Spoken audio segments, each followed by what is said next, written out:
Boris Johnson has announced a £9 million aid package for Libya to help deal with the problems of migrants risking their lives trying to cross the Mediterranean and a growing threat of terrorist groups from the war-stricken country.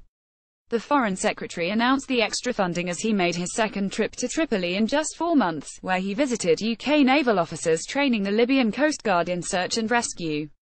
The country has been in crisis since the ousting of Muammar Gaddafi in 2011 by rebels and an atoll bombing mission backed by David Cameron, which a committee of MPs have since described as an ill-conceived mission that helped fuel the rise of Islamic State in North Africa. Johnson visited Tripoli in May to meet Fayez al-Sarraj, head of Libya's unbacked unity government, but undertook a second trip on Wednesday to announce extra UK funding to help stabilise the country. During the trip, he described Libya as the front line for many challenges which, left unchecked, can pose problems for us in the UK, particularly illegal migration and the threat from terrorism. He added, "That's why it is so important that we work with the Libyan government and our partners to help bring stability to Libya, stopping it from becoming a fertile ground for terrorists, gun runners and people traffickers in close proximity to Europe." The latest money includes £4 million to remove improvised explosive devices from areas where ISIS have been pushed back, another £1 million towards a fund for critical infrastructure, £2.75 million for supporting women's participation in peacemaking and £1.3 million in support for food and healthcare for refugees. Boris Johnson and the UK's ambassador to Libya, Peter Millett, raised the Union flag on the spot in Tripoli where a former British embassy building was destroyed. Photograph PA. Before the Foreign Secretary's visit, Sarraj warned that would-be terrorists could be entering Europe among the tens of thousands of migrants crossing the Mediterranean each year.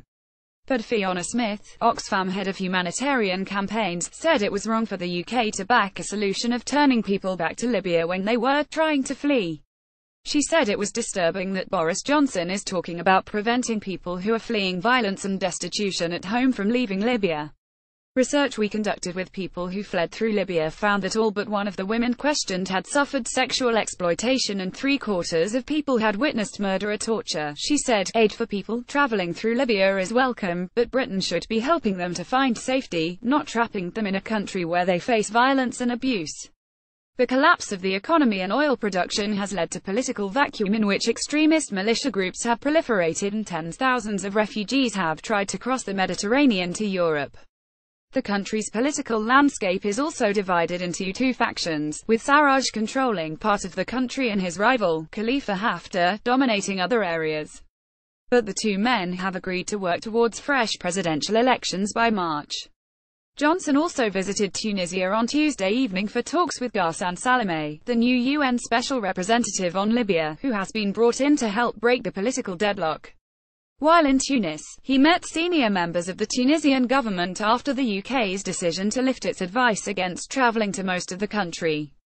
The guidance was put in place after the terrorist attack of 2015 in Sousse, where 30 British holidaymakers were among the 38 victims.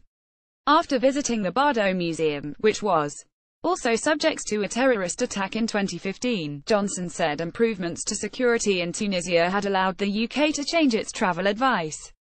The UK is a steadfast partner for Tunisia in building its prosperity and security, and combating terrorism, and I look forward to even stronger ties between us, he said. The country, which used to be a popular tourism destination, remains in a state of emergency after a suicide attack on a police bus in November 2015.